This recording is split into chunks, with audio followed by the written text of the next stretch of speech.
down the numbers. We've got you covered based on the numbers with your incredible host, Bahia Shabazz, based on the numbers. All right, everybody. Welcome to Based on the Numbers, where we look at the economy, culture, and community through data and analysis, one point at a time. Who am I? I'm your host, aspiring Dr. Bahia Shabazz. I am an economist, financial strategist.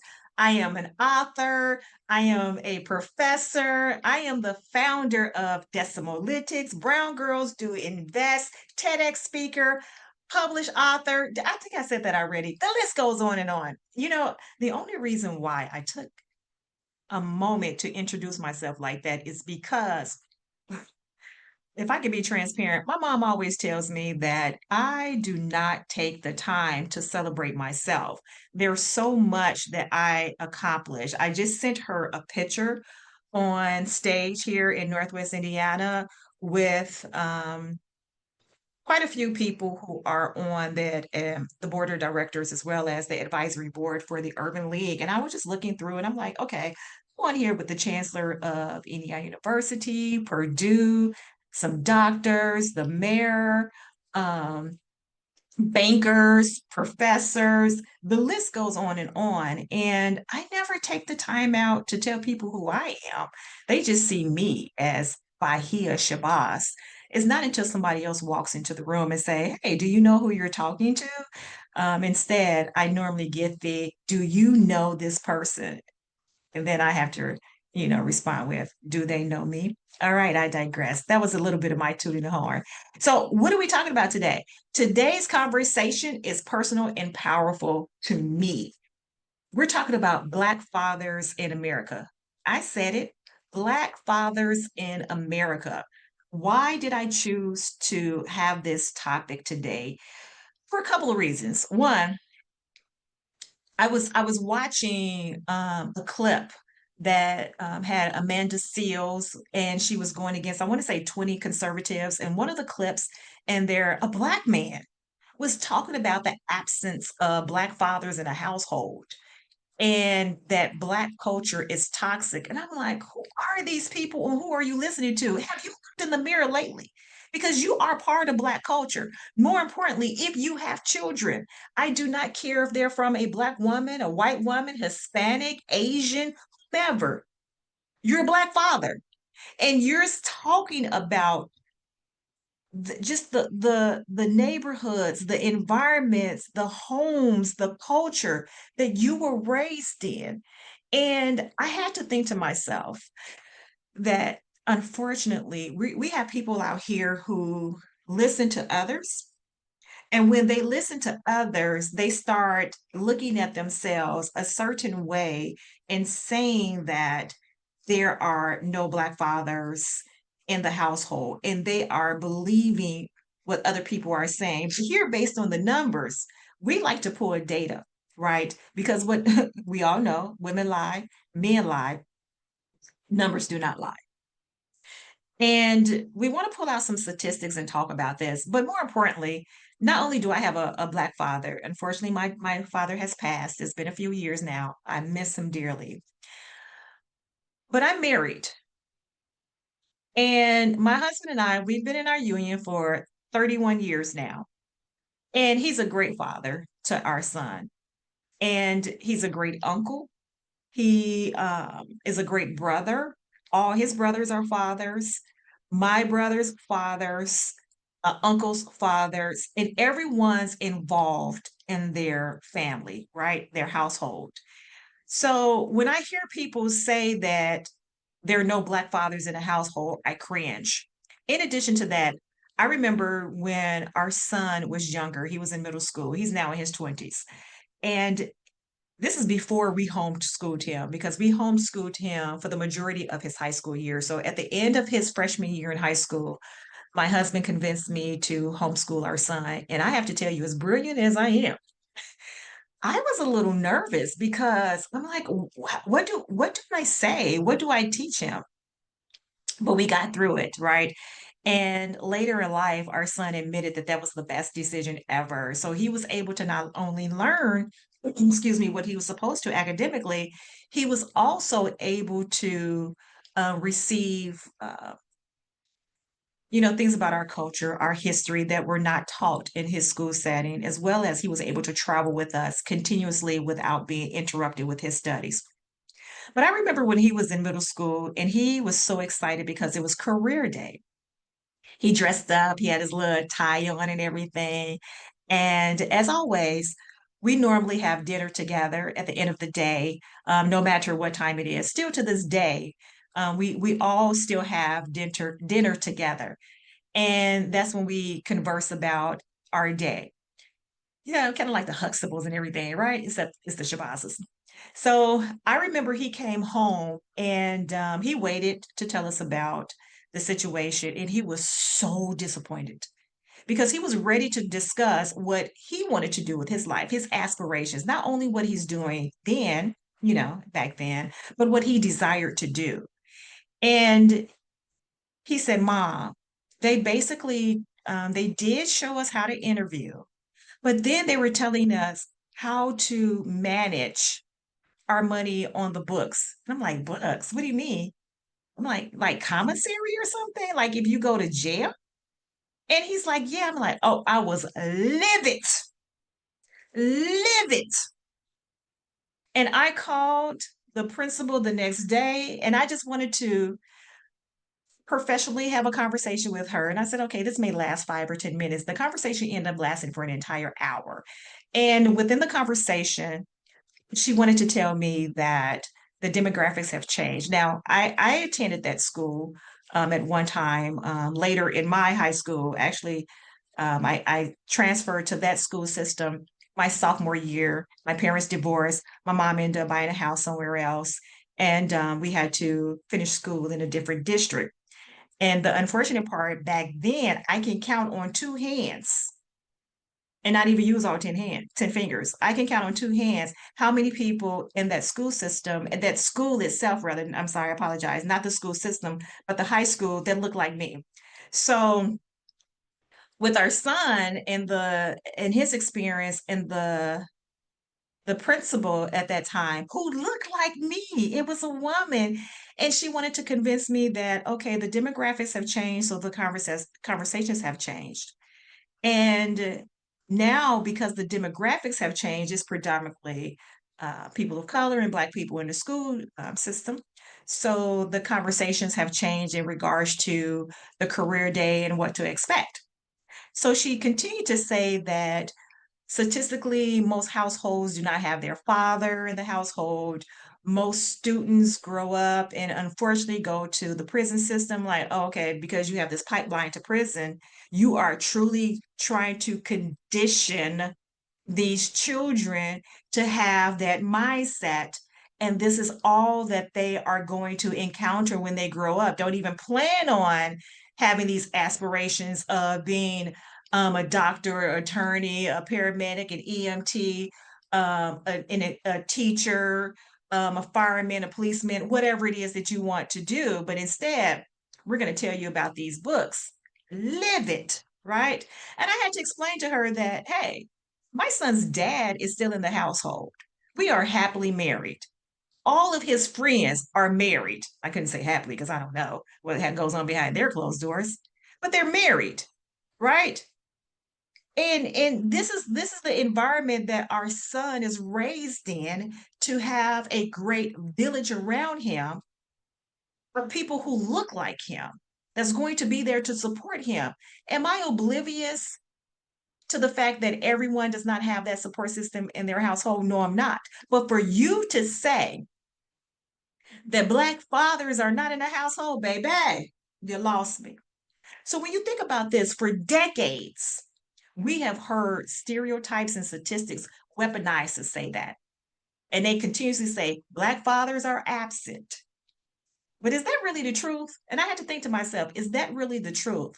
So that's another reason why I wanted to do this episode on this podcast, so that we can have interaction amongst each other. And I mean, not only professional interaction, but I also mean intellectual interaction. Don't get on here talking about, well, statistically, Black men, this and that. No, I don't want to hear that. If you're, and now if you, I understand that we're not going to always have the same point of view, but I want you to be prudent about how you come to me.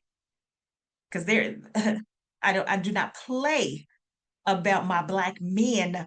I'm used to Black men covering me, taking care of me, supporting me. Even though I can do all this myself, I'm in the studio, also known as my office, of a company that I run with employees and everything. I do not proclaim to be an independent woman. I do not proclaim. My husband opens the door for me. My son opens the door for me. My husband takes care of me. I do not have to worry about anything whatsoever. So when people say, oh, you have a husband, you don't have to worry about it. No, I may not. But at the same time, I'm not one of those women that say, I'm so independent. I don't need a man to do anything. I do. And I am not the girly girl type of thing. I hike, I climb trees, I kill bugs, I pick them up, I do all that stuff. I am not the girly girl, like, oh, I can't do this. I know how to change a tire, I know how to change the oil in my car. As a matter of fact, my mom taught me how to do that, and my dad taught me how to cook. But at the same time, I choose not to change my tire or my oil and this and that and the other because my husband takes care of me and he takes care of our son. So when I hear Black fathers are absent, I have to ask the question, this the truth? Or is it a myth that we have that have basically overshadowed the reality of Black men's role in their families and communities? Is it? So let's talk about this. The data tells a very different story. Again, we're going to talk about this based on the numbers. Take the emotional, um, pull your emotions out of it, right? So we're talking about a story of resilience, involvement, and love, often in the face of extraordinary systemic barriers. I said in love because Black men love their family too. You all, not everyone, but the most of you allow the media and society to depict our men as though they do not love the family, as though they do not love their wives or the mother of their children or even the children. That is not the case. So let's start with the most recent data. The most recent data that I was able to research and collect was in 2023. And in 2023, over 52% of Black children live with their fathers, everybody. My son is part of that statistic. My nephews and nieces are part of those statistics. We were part of our statistics too, right? And the first time since the mid 1970s that more than half of Black children are growing up with their dads in the home. That means so much. So that so-called absent father epidemic is not only misleading, it's outdated. And I'm simply tired of hearing all of that. So compare that with white children, where about 75% live in two-parent married households. And you may say, okay, wait a minute, Bahia. I thought you just said 52, a little bit over 52% of Black children live with their families, but now you're saying 75% live in a two-parent married household. Let's break this down so it can forever be broken. Because on the surface, it looks like a gap. But here, let's discuss it. When you measure involvement, Black families, I'm sorry, Black fathers often outperform their counterparts. So we're not just looking at the gap, we're looking at involvement. So when we're looking at statistics like from the CDC and Pew studies, 41% of Black fathers living with their kids help them with homework every day, compared to 28% of white fathers, right? We're measuring involvement. We're not just looking at the numbers, we are dissecting the numbers. So, once again, 41% of Black fathers living with their children help with homework every day, compared to 28% of white fathers. Nearly 60% of non-resident Black fathers, those are Black fathers that are not in the household, see their children at least weekly, compared to 39% of Black fathers. And to be honest, I think that 60% of non-resident Black fathers would be higher if we didn't have some of these women all in their feelings that they're no longer with the father of their children, or the father of their children have moved on. We know some of these stories. But when we're looking at these statistics, the numbers are speaking for itself. We're talking involvement, because I have seen households where the father is present, but the father's not present. And you know what I mean. So even when not living in the same household, Black fathers are more likely to stay involved. And when I say involved, I'm talking about financially, I'm talking about physically, and I'm talking emotionally. So the myth of absence ignores these realities. They ignore the reality. So ask yourself this: why do we believe this narrative of absence, other than hearing what other people have to say and looking at this through their lens? And they're not even in your household, they're not even in your community. But part of this is behavior trends. We have marriage rates that are in the Black communities, they have declined more sharply than in white communities. When you think about other statistics, by 2019, only 30% of Black adults were married, compared to much higher rates, decades earlier. This decline basically, it means fewer traditional households on paper, even if fathers are still engaged. I mean, let's face it, we see a lot of families now, especially with Generation Z, as they are in their 20s, and then some of the millenniums who are in their early 30s, they're not getting married. They're in a household, but they're not getting married. So the traditional household, like I said, on paper, but they're still involved. So that's one of the behavior trends. But when we talk about the bigger story, we definitely can throw that curveball in there and talk about systemic racism. And I know you may say, well, here we go, here we go. Well, one of the things that comes in a lot of our conversation is the welfare policy. And within that welfare policy, it was the man in the house rules of the 20th century that basically forced fathers out so families could receive public assistance. Now, this was a cruel choice. Think about it: food for your children or the presence in the home. Me personally, if I was in a situation like that, I would have to stay with my husband and we'll figure it out together. Together. Then you have mass incarceration. So when we're talking about during the war on drugs, Black men were 5 times more likely to be incarcerated than white men. And incarceration physically removed fathers from homes, broke family bonds, and crippled future earning power. Now, I know some of you may say, well, if you don't do the crime, you don't have to do the time. If you don't do the crime, then you won't have to do the time. I didn't say Black men were the only ones out there. I said Black men were 5 times more likely to be incarcerated than white men. That means both of them were doing a crime. It's just that the Black men were being more incarcerated than the white men. Then we have, and again, these are systemic racism. Because so when people say, oh, systemic racism doesn't exist, give me an example. I just gave you two: welfare policy. And yes, there are some people of color as well as Black people who are on assistance. However, statistically, more white people are on welfare.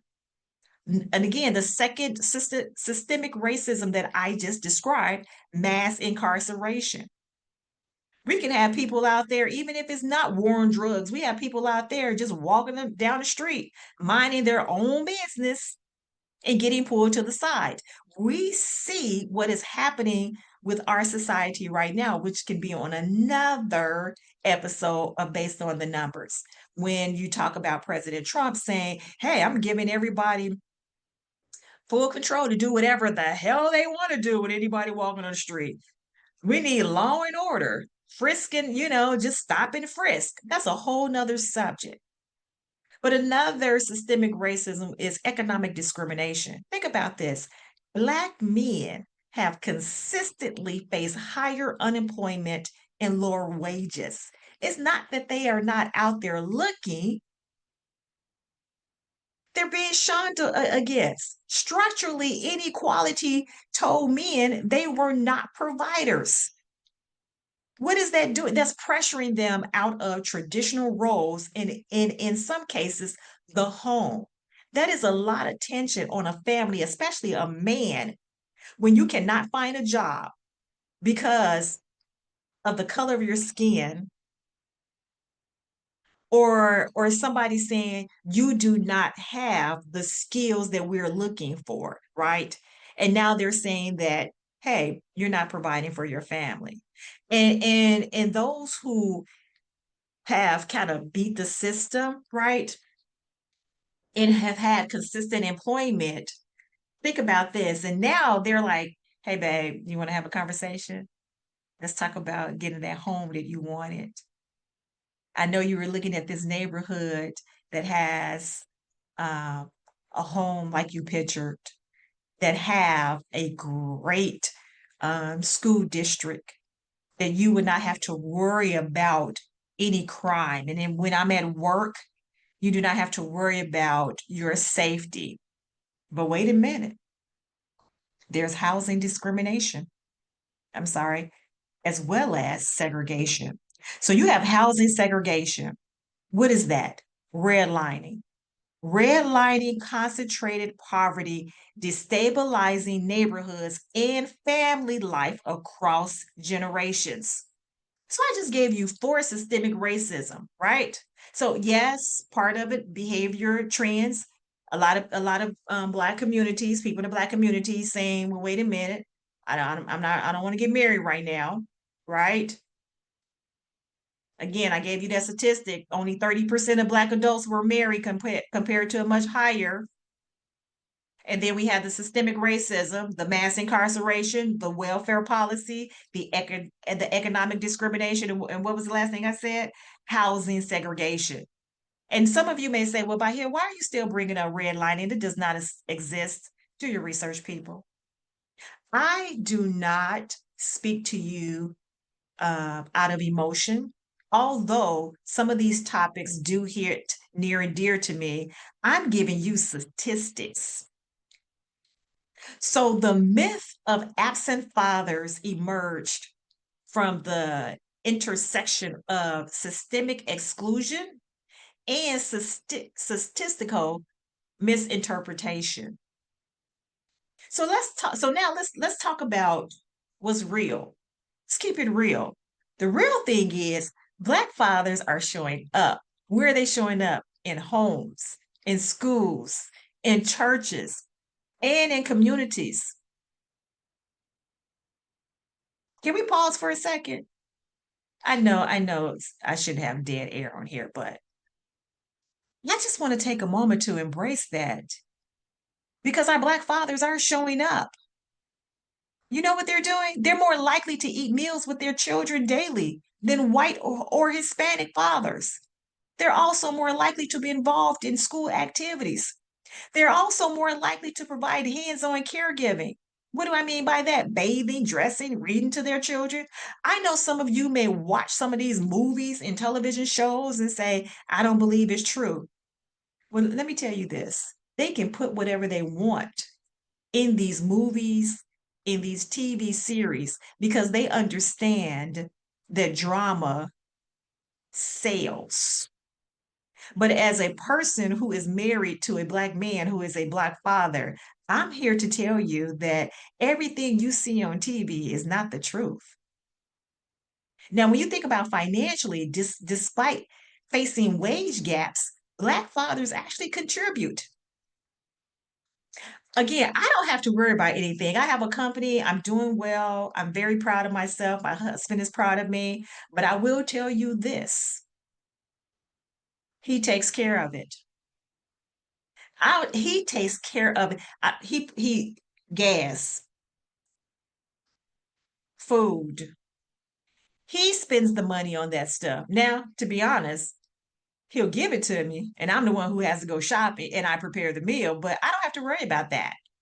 So, and those of you who have been following me and know me outside of the podcast and know me through our nonprofit organization, I've given examples of what we do in our household. And you know that, we have multiple accounts in our household. However, both of us own all the accounts.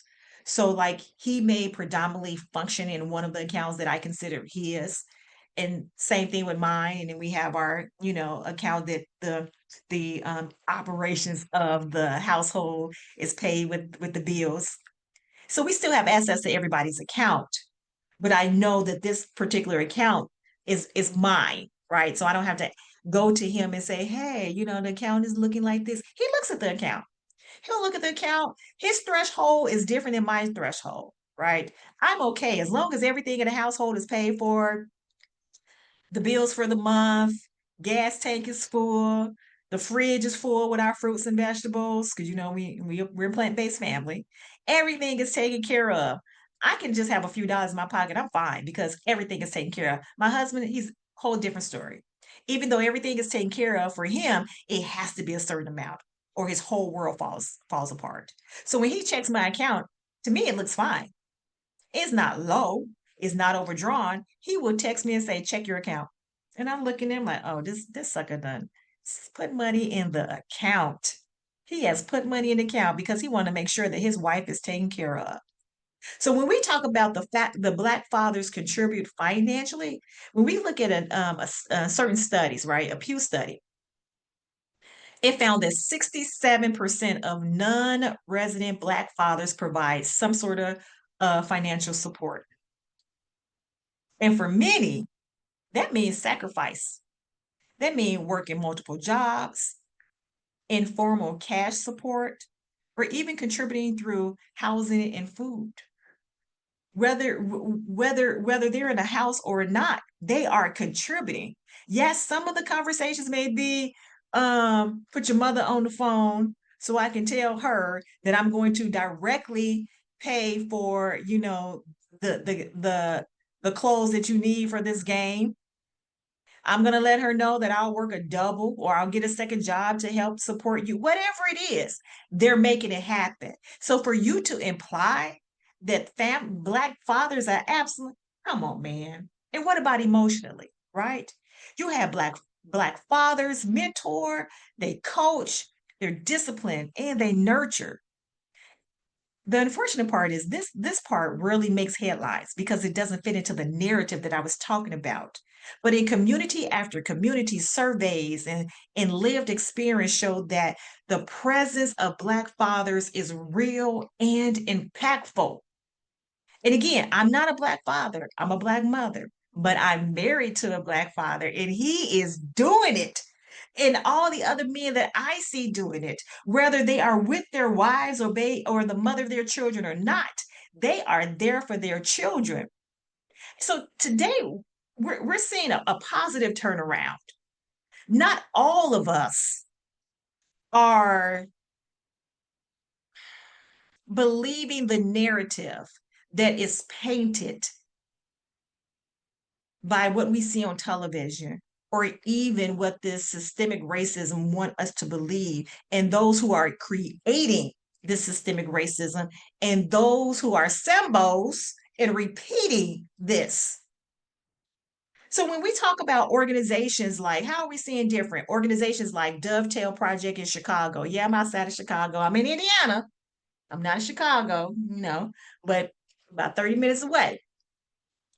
They're equipping young fathers with parenting, financial literacy, and legal skills. Not to mention the National Fatherhood Initiative, which continues to dismantle myths with data-driven programs. You have community groups like 100 Black Men of Atlanta and other places who mentor fathers and sons. And culturally, everybody, we're beginning to reject the stereotype.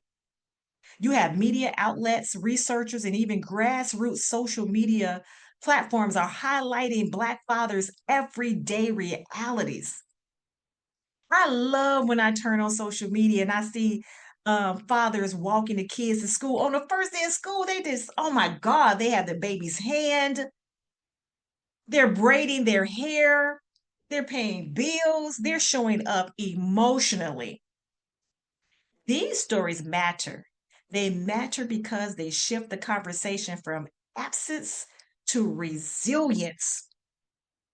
And again, I'm passionate about this conversation because when I first learned what this some of these school districts are teaching our babies, I was livid. And when I turn on the television and I hear people say Black fathers are absent from the homes, I am even more livid. And then to top it all off, when they look like me and they believe this stereotype, as opposed to saying, I refuse to believe this narrative because I am a father myself and I am present for my children. Is it 100%? Absolutely not. But as I said to you earlier in this segment, that the numbers are increasing of what we are seeing of Black fathers being in the household, as well as present when they're not in the household. So here's the truth, everybody. Black fathers are not absent. Let me say that again. Black fathers are not absent, they are present. They are present financially, they are present physically, they are present emotionally, and oftentimes against all odds. Yes, systemic racism creates barriers. Yes, incarceration, poverty, and discriminatory policies fractured a lot of families. But the resilience of Black men as father continues to shine through. And I want you to remember that. So the next time you hear the myth, remember the numbers, remember the history, and remember the truth. And the truth is, Black fathers are here, and Black fathers always have been. Thank you, everybody, for listening to this episode of Based on the Numbers. If you can, please like, comment, and share this episode. You will find us on Spotify, Apple Podcasts, as well as Substack, and you can watch it on YouTube. If this message actually resonate with you, please leave a comment. Please leave a review. And don't come up here with those shenanigans talking about some Black men or anything, because they are. And they are exactly what you say and believe they are. And they some dope ass individuals. Until next time, everybody, I'll see you later.